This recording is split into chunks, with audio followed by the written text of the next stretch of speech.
Hey, this is James Michael from Sixx AM, and you are listening to CUERO y Metal. Buenos días, buenas tardes, buenas noches tengan todos y sean bienvenidos a una nueva entrevista aquí en el canal de YouTube de CUERO y Metal en Córdoba. No dejes de suscribirte para estar al pendiente de todo nuestro contenido.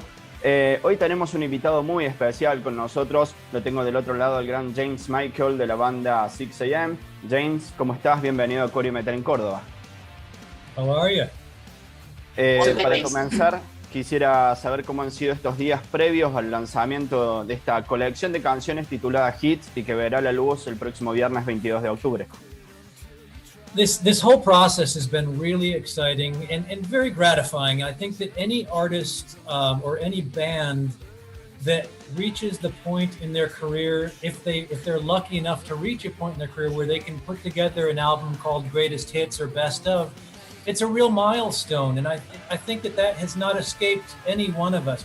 We've all been very proud of, our entire body of work, all of the albums that we've made. But when you're going year to year, making album after album, it becomes kind of a whirlwind, and it's easy to lose sight of what you've accomplished and what you've done. So for us to take the time to put this hits album together, it was really a great reminder for us of how we started and how this band has evolved over the years. So it's been a great experience. Bien. James, ¿cómo fue la selección de canciones que integran este hits de Sixx AM? The way we chose the songs for the hits album was a couple of different ways. Number one, obviously we called it hits, so we had to have our radio hits on there. So any of the songs that were actual radio hits are obviously going to be on there. But what was real exciting was choosing the other songs. Now, obviously there's a few new songs on there which we've recorded recently, but we also wanted to get an idea of what our fans like, what songs really resonated with our fans over the years. And that was probably the most interesting part of this process, because there are a handful of songs on the album that were never radio singles, but have become very popular with our fans for one reason or another. Songs like Skin is a perfect example of a song that was never on the radio. I mean, it's been on the radio, for instance, in other countries, but here in the United States, it was never on the radio. But that song has really found its way into many people's hearts. And that's how we really selected the songs for this album. Which songs really made an impact on people's lives for one reason or another. And we learned that by not only, taking polls of our fans online, but also speaking with our fans directly and just getting a sense of what Sixx AM means to them and why. So it was a very interesting process. And I would say that we learned a lot about ourselves and about our band by putting this album together. La pandemia y el encierro en general le permitió a muchas personas convivir consigo mismos en diferentes contextos. ¿Cómo repercutió en vos puntualmente, James, este tiempo en blanco que por momentos nos dejó el confinamiento? Well, interestingly enough, Sixx AM had already decided to take some time off before the pandemic hit. So we were already prepared to have an extended period of time where we were not creating music. So for me personally, when the pandemic actually hit, it gave me an excuse not to go into the recording studio at all and really focus on other parts of my life. And I got to spend a lot of time with my family and with my dogs and just really reflecting back on my career. As I was, saying, it's very easy to get caught up in the constant process of going into the studio, writing songs, recording songs, getting out on the road and touring, then immediately getting back into the studio, recording another album. And it's very easy to have years go by where that cycle just keeps on going and going and going. So COVID really forced all of us to stop and gave us some time to think back and look back over our careers and over our lives. So me personally, I spent most of my time really reflecting back on my childhood and on my early days and the formative years of my career, and listening to music from the 60s and the 70s and the 80s and just reminding myself of where I came from. So it was a very cathartic time for me. James, con respecto a eso, pude oír en otra entrevista que brindaste en los últimos días que estabas pensando en dejar de un lado tu carrera como músico y dedicarte puntualmente a la familia. ¿Por qué había pasado ese planteo por tu cabeza y cuál es tu posición ahora, teniendo en cuenta la salida de este material con Sixx y la reapertura de las actividades musicales? Well, it's a good question, and I'm still planning on retiring.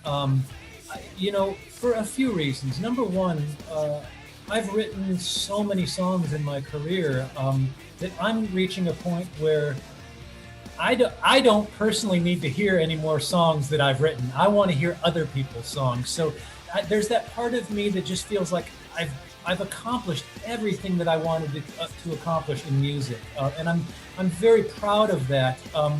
But I'm also, I'm 54 years old now, and I don't want to let another decade go by where I get to the end of it and I'm having to remind myself of what happened to me during that time. I want to really be able to focus on living my life and quality time with my family. And so I'm not saying that I will not do any music at all, but I really am looking at shifting the balance and spending most of my time doing other things. And then when I'm inspired, I'll always have the recording studio to jump back into and create music.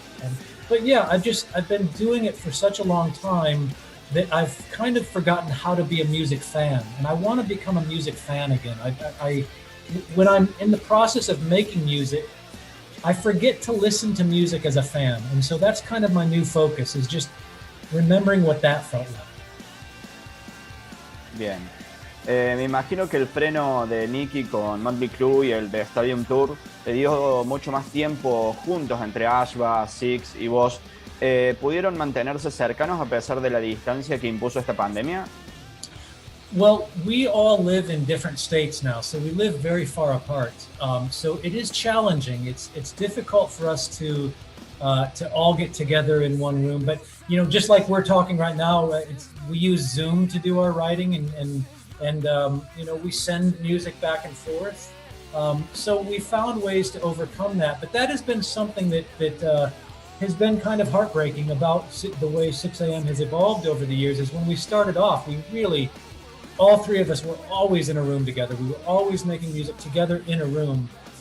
And as the years have progressed, the process has become more difficult, more challenging because of the distance between us.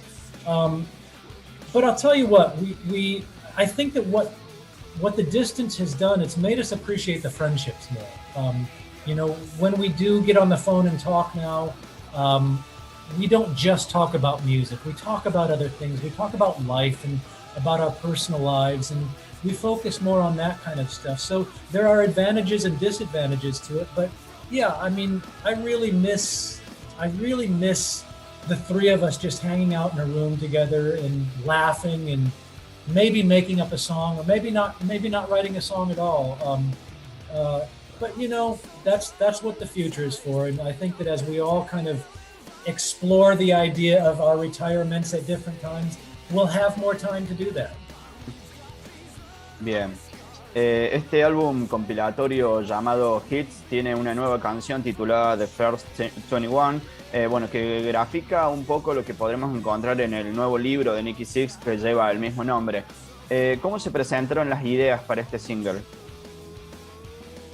Well, it was interesting. We had taken a few years off, and we had not written any music together for a while. And then Nikki was getting very close to finishing the book, The First 21, and he reached out and said, "Hey, let's write a song for the book like we did for the Heroin Diaries," which was so exciting to us, because that's been a formula that always works for us, is to have a book and then be able to write songs based on that.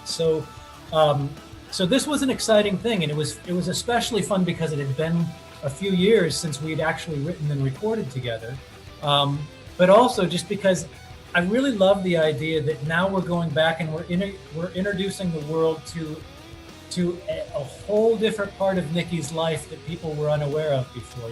Telling about the story about those first 21 years is it rounds out the story. People have had the Heroin Diaries, so they know They know that part of his life, and of course they know the 6 a.m. part of his life, but to find out where it all started, I think is going to be very interesting for people. So for us, it was fun because it gave us an opportunity to write a very nostalgic song, a song that sounded like it was written, say, back in the 70s.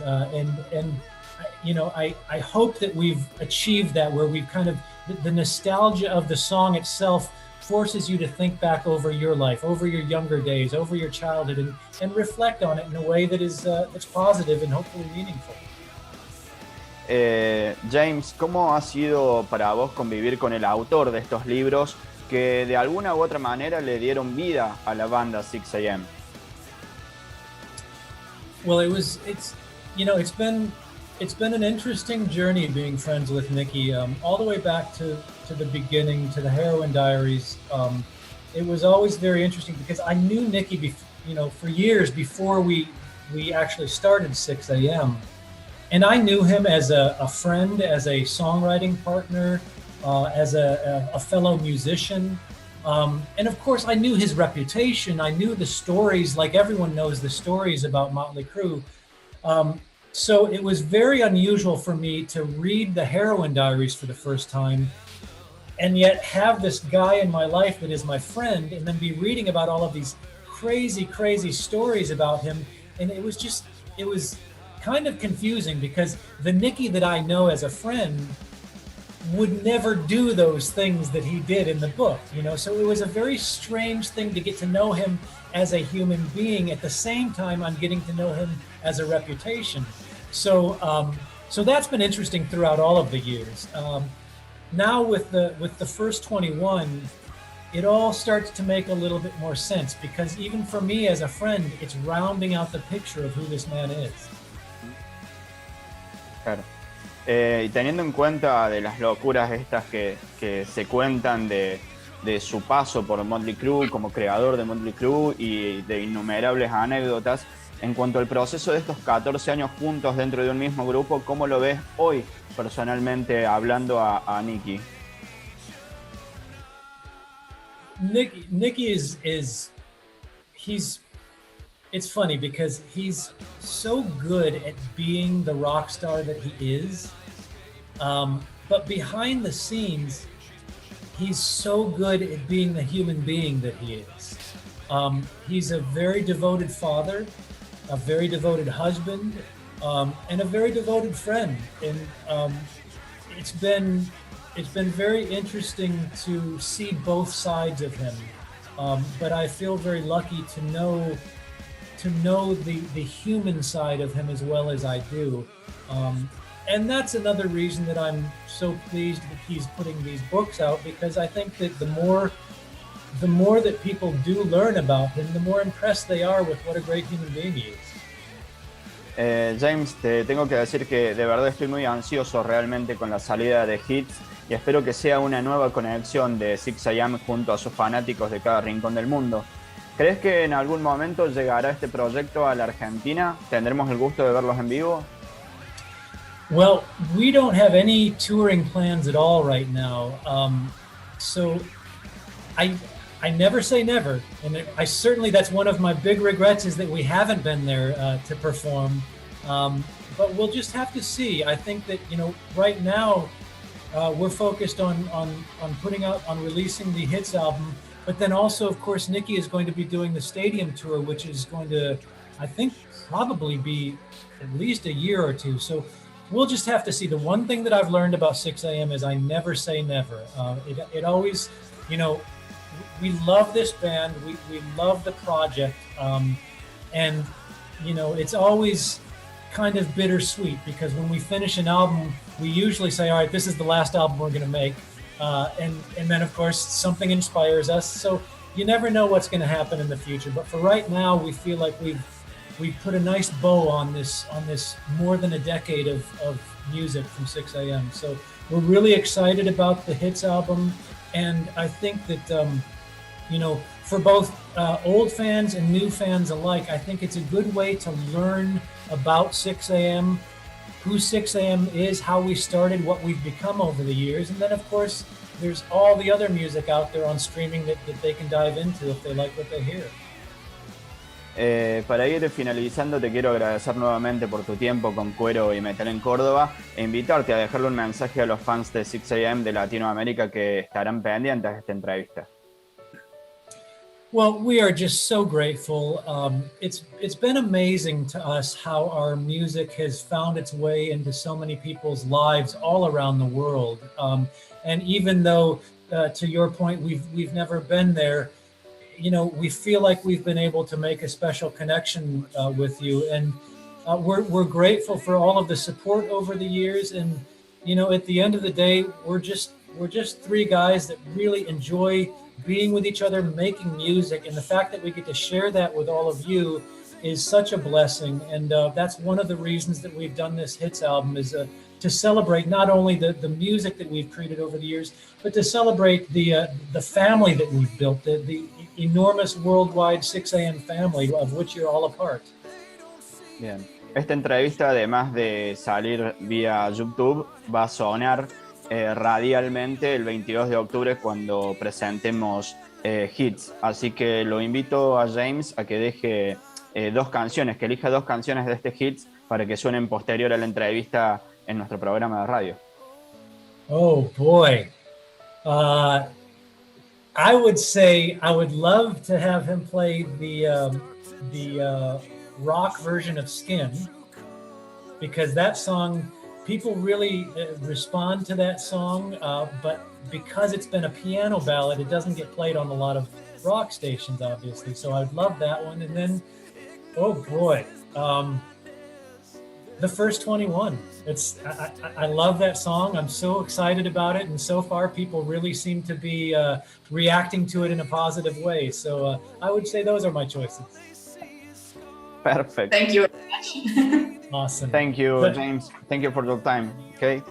Thank you very much. I really appreciate it. I enjoyed talking with you.